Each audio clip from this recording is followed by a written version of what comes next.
grabing carbon, no?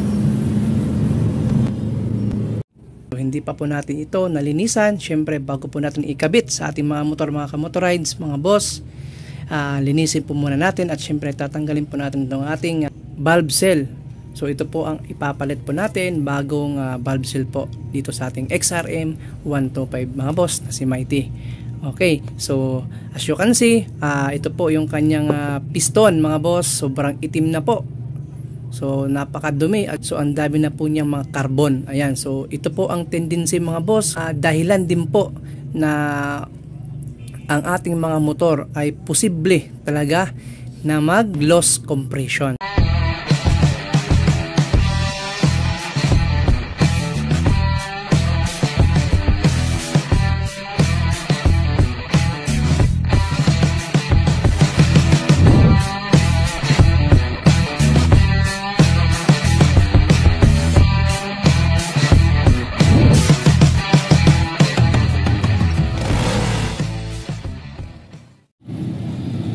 Magandang araw mga kamotorides. For today's video, i-share ko po sa inyo kung paano ba magpalit ng valve seal. Purpose po natin sa video na to mga boss, mga kamotorides, magpapalit po tayo ng valve seal. Okay, so mapapansin nyo po, tinanggal na po natin yung carburetor, yung carburetor, syempre yung ating tensioner. Ito po yung kanyang tensioner mga boss. Kabit po yan dito, so 8 mm po ang sukat itong bolt mga boss. Tinanggal na po natin yung kaptapit po niya. Ito po sa ating valve seal, valve clearance. Ayan, tinanggal na po natin. Tinanggal na rin po natin yung tambutso. Ayan, kasama po yan sa pagbaklas po natin ng head. Ang gagawin po natin ngayon is mag-top overhaul po tayo ng kanyang head po ni Mighty. Dito naman po sa likod mga kamotorides, ito po yung pagtanggal po ng takip po doon sa kabilang side. Ayan, tanggalin po natin yung takip. 10 mm po ang sukat itong bolt na ito mga boss. Ayan. Balik lang natin. Ayan, naka top dead center na po yung kanyang timing. Okay, so naka-T po siya. Sabihin, naka top dead center na po yan mga kamotorides. Yan na po yung kanyang 17 mm para paikot po natin. Ang pag-ikot po natin ito is clockwise, no? Pag ganun, clockwise ang pag-ikot po natin. Okay, so yan na po siya, naka top dead center na po yan. May parang guhit. Dapat nakatapat po yan dun sa jack po ng ating gear. Okay, itong gear natin mga boss. Okay, so katapos ito mga kamotorides, dito na po tayo. Susunod natin tatanggalin itong 8 mm po bolt. Ayan, 8 mm po yan. Tanggalin po natin yung dalawa at syempre itong ating 4 po na bolt dito sa head po natin. Tanggalin po natin yan para mabaklas po natin itong lahat. Dito sa timing chain natin mga kamotorides, tanggalin na rin po natin to. So nilawagan na po natin yan. So 8 mm po ang pagtanggal po dyan mga kamotorides. 8 mm yan.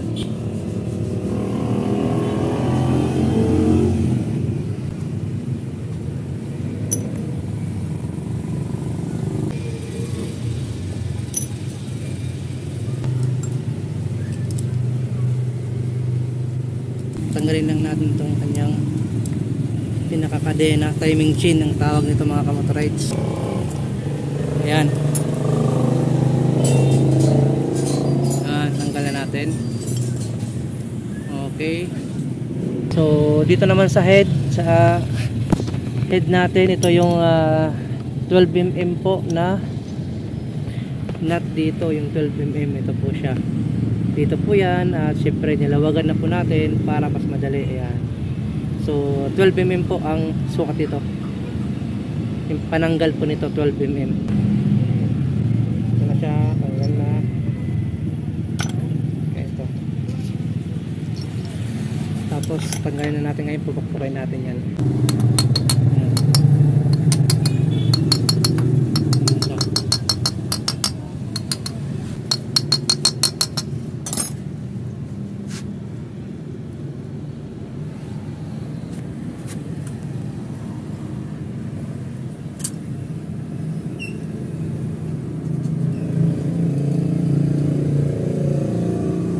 Okay, so ito na po mga kamotorides. Yan. Yung kanyang head. Daming carbon, no? Possible talaga ito rin po yung dahilan kung bakit ang mga motor natin is nag-loss compression dahil sa carbon na po yan. Sobrang itim. I-refresh po natin itong ating cylinder head mga kamotorides.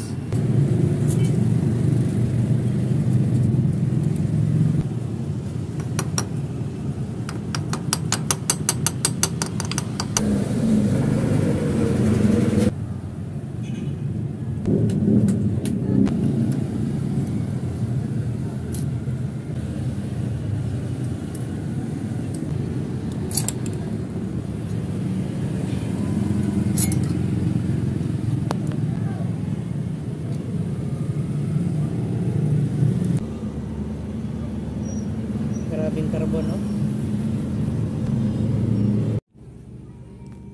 Okay guys, mga kamotorides, ito na po ang ating top overhaul. Ayan, so hindi pa po natin ito nalinisan. Syempre bago po natin ikabit sa ating mga motor, mga kamotorides, mga boss, linisin po muna natin at syempre tatanggalin po natin itong ating valve seal.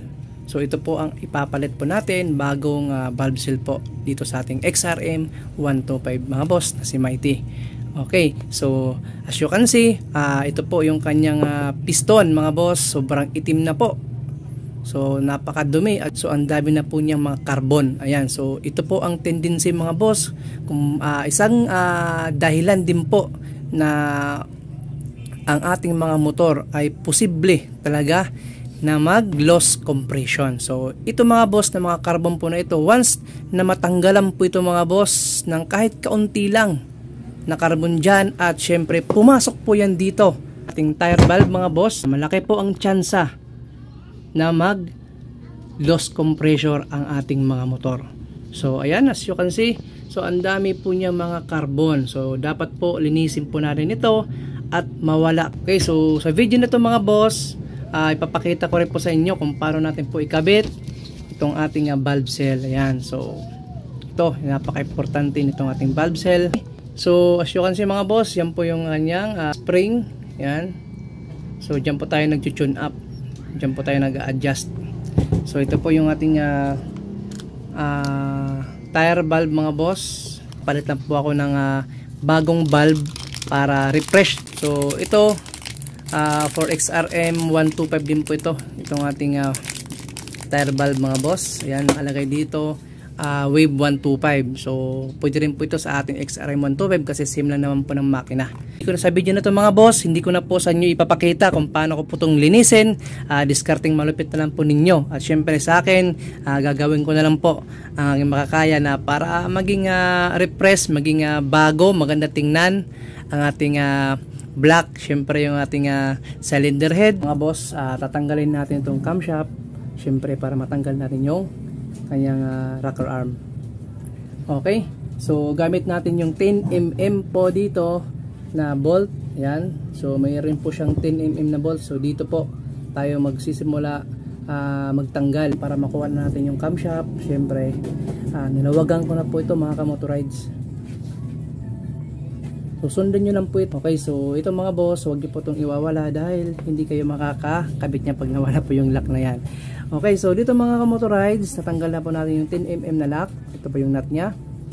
Syempre, so ang una po natin gagawin, mahuhugot na po natin dito yung kanyang rocker arm. So tama po ba? Rocker arm po ba? Sa mga kamotorides, tandaan nyo lang po, may nakalagay naman po dyan out. Ayan po, yung out ko. Ano po yung sistema ng pagtanggal nyo po? Ganun din po siya pagbalik po mga kamotorides, no? So may nakalagay po yan out. So hindi pwede na magkabaliktad po yan dahil hindi po yan papasok.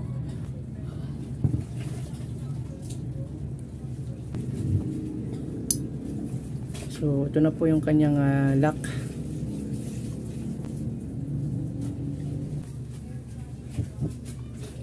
Tapos huhugutin natin tong kanyang intake mga boss. So unahin ko yung intake ha. Ito po yung intake po natin.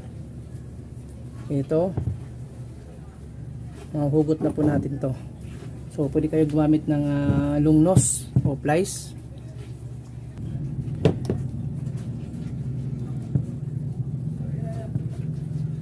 Okay.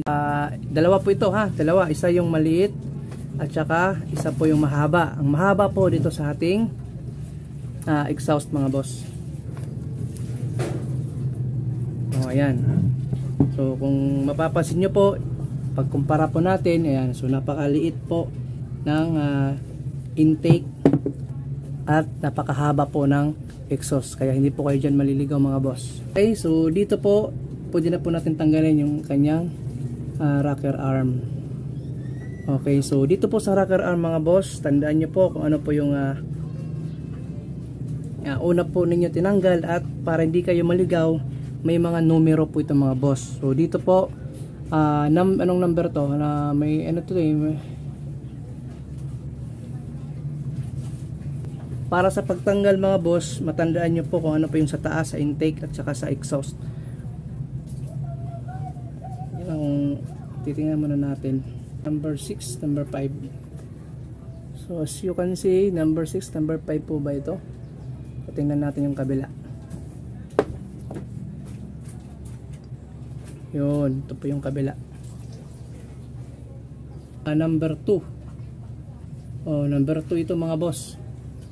Number 2, ayan number 2. Number 2 sa ating exhaust. Number 5 naman, number 5 or number 8 po ba yung intake po natin. So tandaan lang po ninyo para hindi kayo maligaw, para maibalik nyo po sa tama. Dito po sa ating exhaust mga boss, ito po yung ating number 2. So para hindi kayo maligaw ha, number 2 po ito. At syempre naman dito po sa ating intake mga boss is number 5 po yan. Okay, so number 5. Para mamaya sa pagbalik po natin, nasa tamang position din po sila. Magkaparehas naman po yan sila. So yun lang, sa standard lang po tayo para maayos po ang galaw ng ating makina. Okay, so ang susunod po natin gagawin mga boss, dito po tayo sa ating valve. Okay, so sa ating valve, tatanggalin po natin yung valve. May mga tamang tools po dito, pero meron tayong tools po dito mga boss. Ito po yung ating tamang tools sa pagtanggal po natin ng valve. Syempre yung ating valve seal dyan sa loob. Okay, so kung meron po kayo nito, pwede naman kayo mag DIY. So pwede naman po mga T-wrench ang gamitin po ninyo, as long as matanggal po ninyo mga boss. Ang susunod po natin tatanggalin itong ating camshaft po.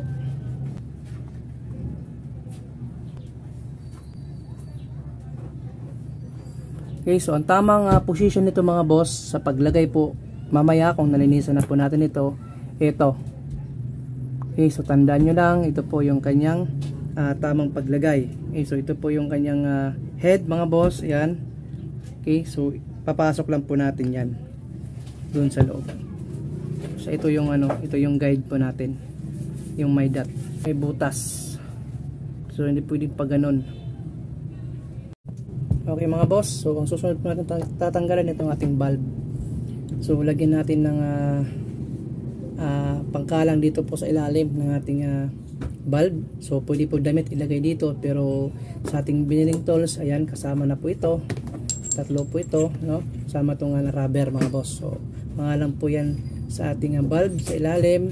Ayan, tapos sama na po natin yan. Ito yung pipiliin natin kasi tatanggalin po natin yung valve.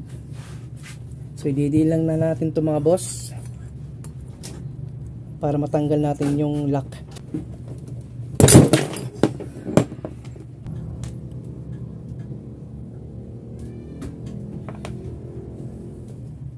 Okay, so yan mga boss, tanggal na natin, kaso nga lang sa sobrang pwersa po natin, talagang nagsipagtalsikan itong ating lock.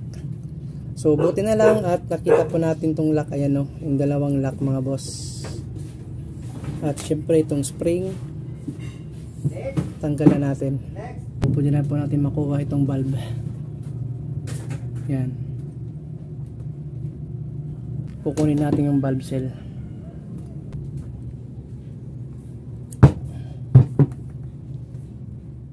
Okay, so kung anong pagtanggal nyo po kanina sa ating exhaust mga boss, dito po sa ating intake, ganoon din po yung sistema. Pagtanggal po natin, lagyan natin itong ating rubber sa loob, yung pangalan po natin dito, at syempre pwersa natin to dito mga boss, tutusik natin dyan para matanggal po natin yung lock dito sa ating valve, para makuha po natin yung spring. Okay mga boss, dito tayo sa baba magtanggal itong ating valve, kasi kanina nasa lamesa po tayo, talagang hindi kinaya ng lamesa natin, umurong, kaya nagtalsikan yung ating mga lock. Okay, tutusok lang natin mga kamotorides, tapos pwersa lang natin pababa.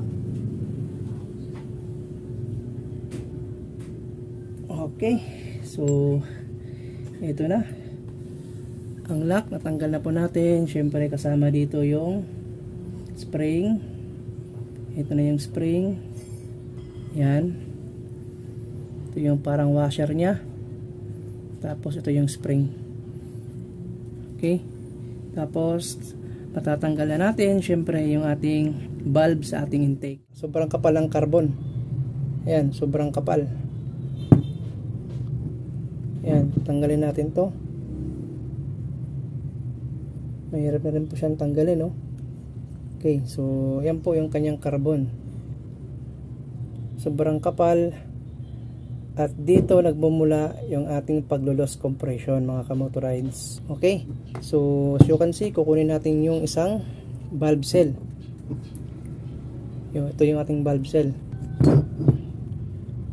Okay, so ito na po yung valve cell sa ating intake. Linisin ko muna ito at syempre papakita ko mamaya kung paano rin po natin ito ibalik sa ating motor. Mga kamotorides, ito na po yung ating cylinder head at itong ating block. Ayan, so makikita niyo po talagang malinis na po siya, no? Hindi ko lang pinakita sa video. So kayo na pong bahala kung ano pa yung diskarte sa paglilinis po niyo. Sa akin, gasolina at tubig lang po. So i-make sure lang po natin, tubig po ang gagamitin sa paglilinis, dapat hanginan po natin, no? Para walang maiwan na tubig sa loob ng ating cylinder head at sa ating block. So ito po yung ating bagong valve. Ayan. So pakita ko muna sa inyo kasi yung stock hindi ko na po siya gagamitin. Okay, so ito po yung ating bago at syempre itong ating stock. Okay, so gusto ko lang gamitin yung pwede pa naman tong stock po natin, kaso nga lang po mas gusto ko itong bago na lang, no? Para make sure natin na talagang solid, no? Kasi nagamit na rin natin to sa loob ng ilang taon. So ipapasok lang po natin to sa loob. Yan, nakikita nyo may butas. So bago po natin ipasok, meron po yung pinaka washer. Okay, so ito, so pahiga. Yan, isa. So nakabit na natin yung yung una. Tapos sunod itong pangalawa natin. Okay, so yan, pasok na. Dalawa. Okay, susunod itong ating original na valve cell.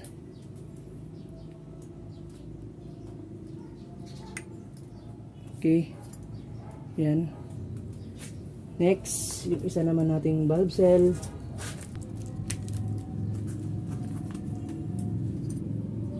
Sa kabila.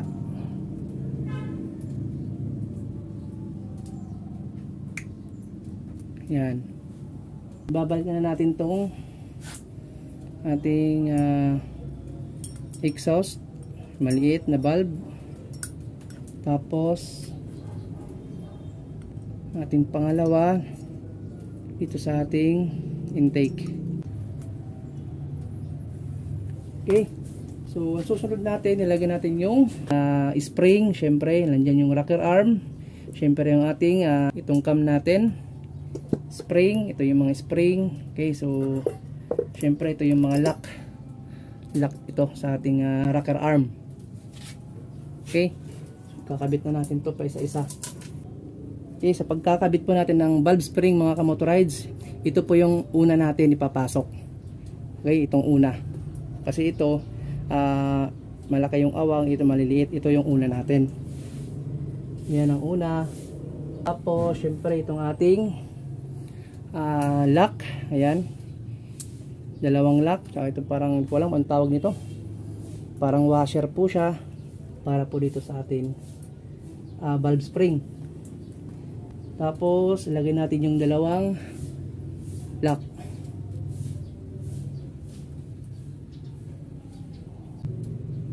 Yan, yung dalawang lock.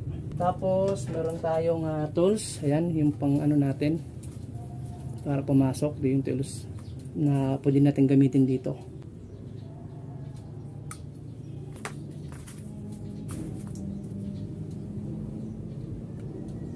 So saka natin didiinan paloob.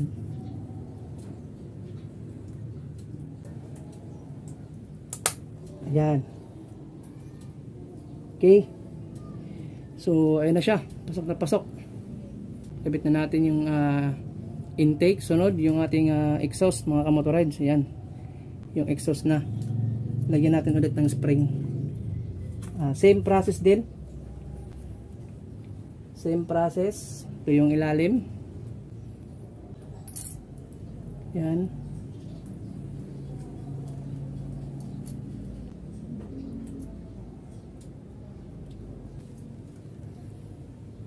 Tapos sundutin lang natin.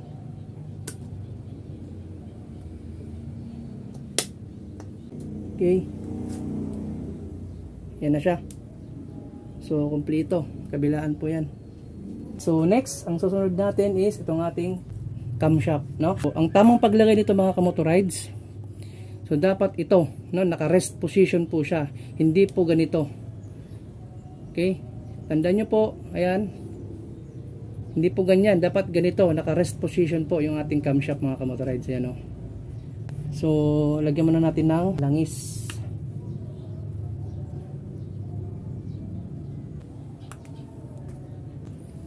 So, ganyan po paglalagay niyan ha. Naka-rest position. Okay.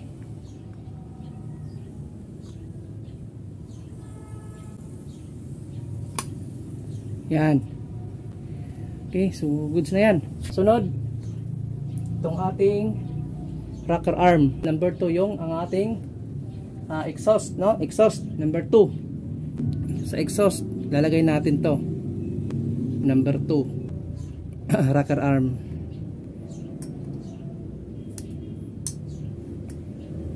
Tapos, sa exhaust, syempre mahaba yung kanyang lock. Okay, mahaba ang kanyang lock sa exhaust. Konting langis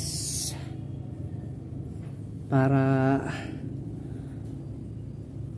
dumulas, hindi tayo mahirapan. Okay, so ayan na, kabit na natin sa exhaust yung kanyang rocker arm. Syempre, next, itong ating intake. Maliit yung intake, yung kanyang pin na lock.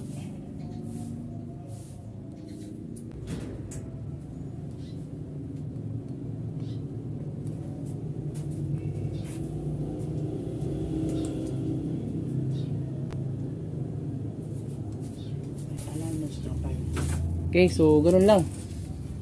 Kabit na natin yung dalawa. Ayan po yung kanyang sistema sa loob, no? Yung kanyang yan, parang guhit, yung may biak, magkasalungat dapat po yan. Kita naman siguro ninyo. Ayan. Tapos ilalagyan na po natin ng lock. Ito ating lock. So may nakalagay po dyan out. Ayan, yan po yung ating nasa unahan. So hindi kayo magkakamali po dyan. Okay, so ilagay natin dyan. Lock na natin. Okay, so tapos itong 10mm na tornilyo. Tapos higpitan na natin. Wag lang masyadong sobrang higpit, tama lang.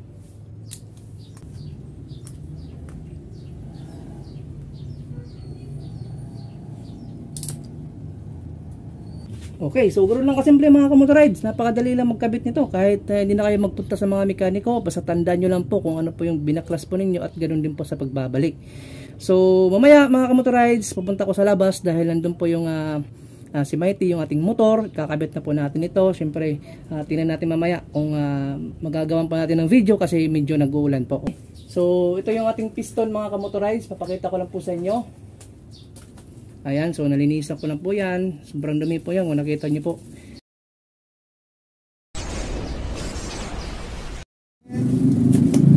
So, nandito na tayo mga motorides sa motor natin. Ngayon, kakabit na natin itong ating block.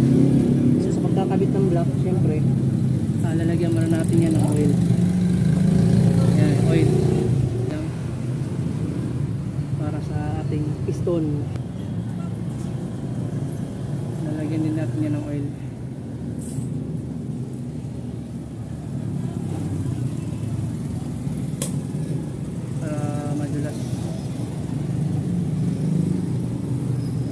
Hindi na yan.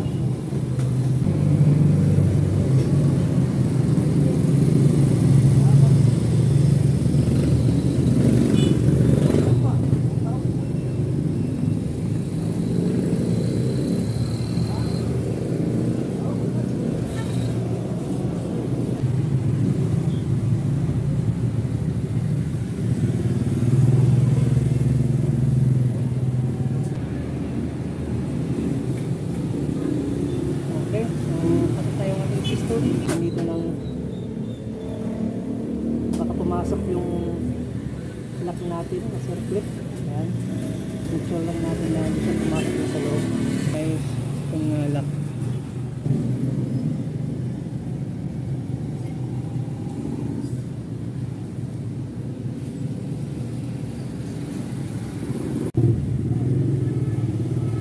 Siguraduhin natin na nakapas pa siya. Tayo sa likod. Sukin natin.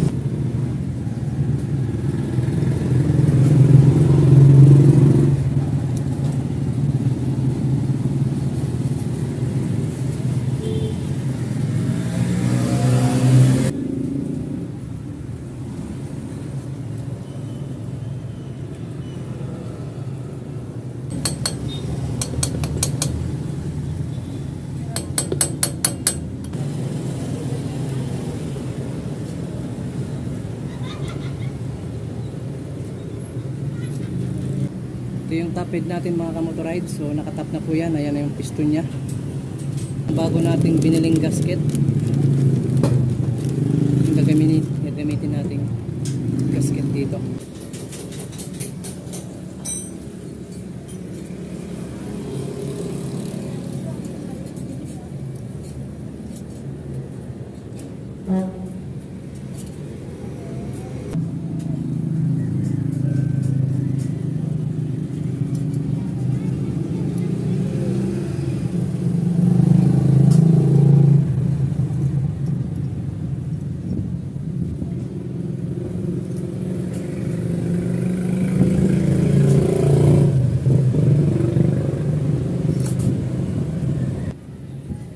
Next, itong ating timing gear, cam gear.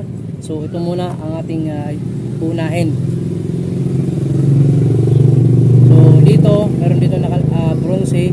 Itong bronze mga kamotorides, dapat dito yan nakapwesto. Yan.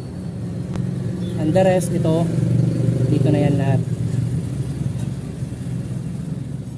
Mag-iisang bronze lang yan mga kamotorides, dapat dyan yan nakapwesto. Tapos itong dalawang tornilyo,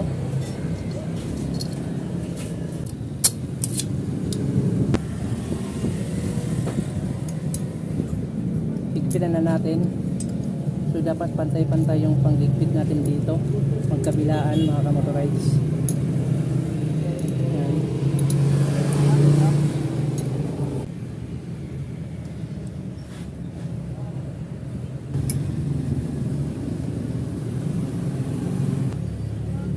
Next, itong ating cam gear.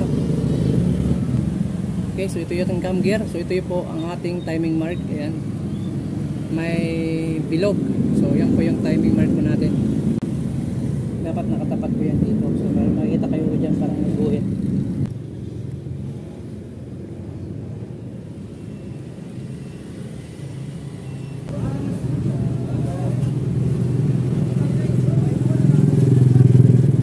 So 8mm po itong sukat nito.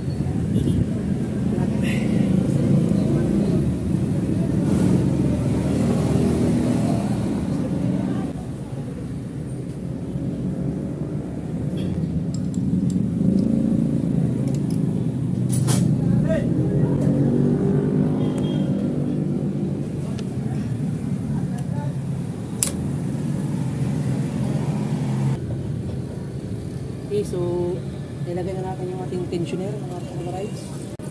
Ito na po yung ating tensioner. Siyempre 8 din po yung nut nito.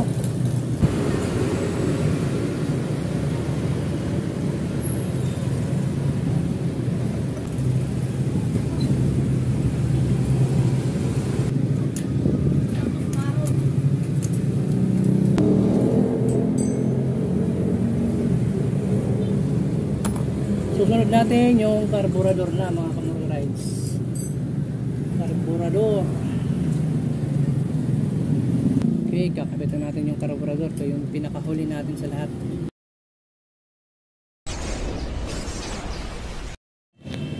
So ayan na nga mga kamotorize, natapos na rin natin ang ating top overhaul. Ayan, nakabit na lang po natin lahat, carburetor. Tingin natin at papandar na lang po natin yan.